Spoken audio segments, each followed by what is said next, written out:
காலை ஒளி. எழுதியவர் திருமதி டோரா எட்வின். நீ வாழும் இவ்வுலகம் நிரந்தரமானது அல்ல.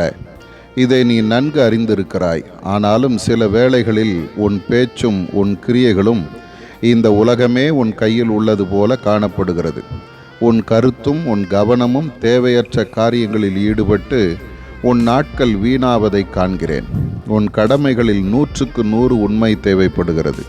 பொருளாசை உன்னை மயக்கி விடாதபடி உன் இருதயத்தை காத்துக்கொள்.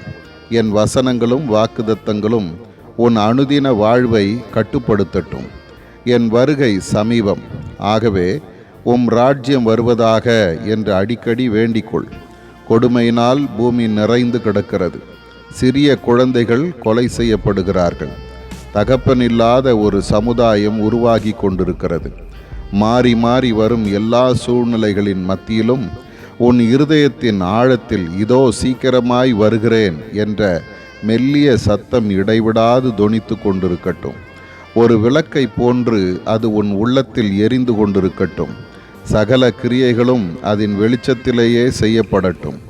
என் வருகையின் எண்ணம் உன்னை மகிழ்ச்சியாக்கட்டும். அநீதி அநியாயம் ஒரு முடிவுக்கு கொண்டு வரப்படும்.